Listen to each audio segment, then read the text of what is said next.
Guys, pakita ko sa inyo yung timing ng V6 engine na ginagawa natin dito. Kahapon di ko na gawa, kahapon kasi busy. Ito yung camshaft ng kaliwa. Yan, naka-timing. Yan. Yan, naka-timing. Pero dito sa kabila ay hindi.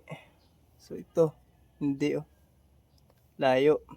Tapos yung sa crankshaft niya, yan kung makikita nyo, may mark kayo makikita 1, 2, 3, 4, 5. Kasi usually yung mark niyan dapat nasa number 3 or nasa middle.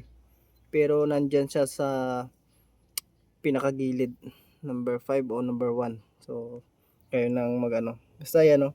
Dapat dito yan. Sa number 3 or sa middle.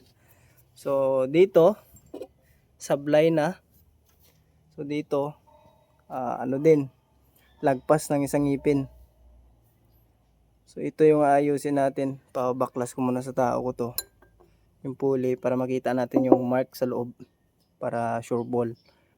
Kasi dito pa lang ano na naka number 1 top dead center na, pero yung mark ay ano hindi tugma sa crankshaft tsaka yung sa right side na sa left side na cam, hindi naka timing. Tignan natin kung mapapaandar natin to. Ayusin na natin timing.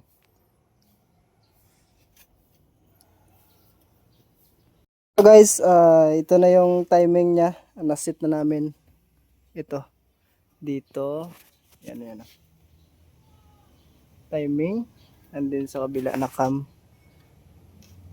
Yan, nakasit na rin. Tapos hindi dito, naglagay kami ng mark. Sa mga hindi pa nakakaranas nito, na hindi pa naka-timing, nakita niyo kasi wala tong mark dito. Ako naglagay niya, no. Yan. So yung mark lang dito, pero dito wala.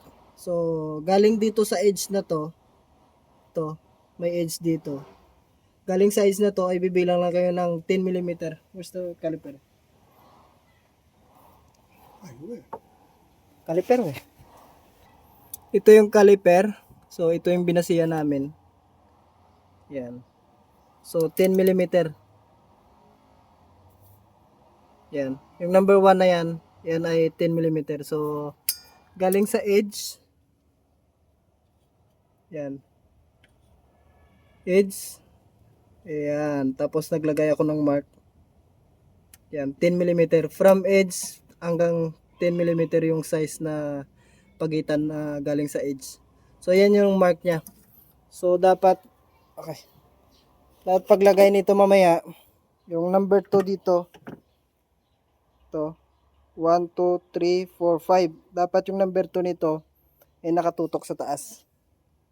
So ilalagay muna namin yung cover para mapakita sa inyo mamaya kung tama yung timing natin, kung nakatutok yung number 2 sa taas.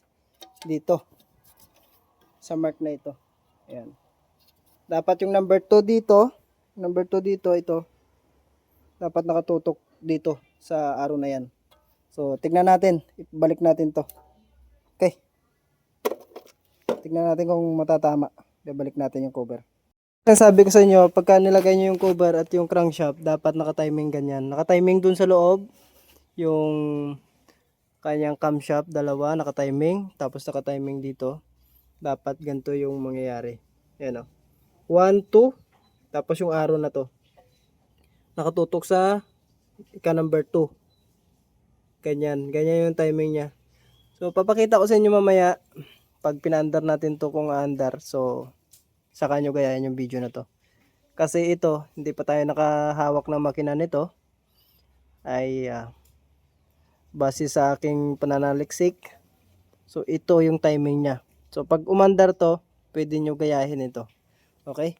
So yun lang yung tips na maibibigay ko sa inyo, kahit naman ako, hindi pa ako nakahawak ng gantong makina, V6 na Nissan. So ngayon, so batay sa aking pananaliksik, pag-research na rin. So ganun naman, pag gusto natin matuto talaga, kailangan nating mag-research, mag-invest ng time para matuto. So base sa aking, yun nga, pag-research ko, ito yung na-find out ko na timing niya. So ito, kakabit natin to at titignan natin Pag umandar to, pwede nyo gayahin. Okay? Let's go. So para malaman nyo na kung tama yung naging research natin. Tignan. Ayun, umandar guys. So nakailaw yung check engine, nakailaw yung battery dahil nga hindi pa nakakabit doon yung belt ng alternator. So hindi ko muna pinakabit doon para malaman muna natin kung andar. So ayan, umandar siya guys. Ano? Ayan. Okay? So umandar siya. Ngayon umandar na. Umandar na ngayon. I-follow nyo ako para marami pa kayong matutunan sa video natin na ilalabas. Para maniwala ka at i-follow mo talaga ako. So pinatay ko yung makina, start natin ulit. So ito, napatay susi. Start. Mandar.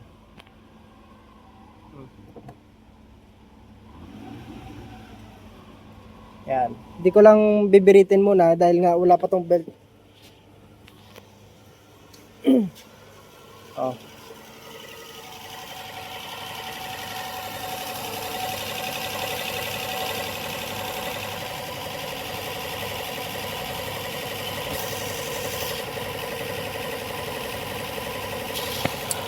I-follow mo na ako ha. Huwag ka mahiyang mag-follow dyan, mag-comment at mag-like. Okay?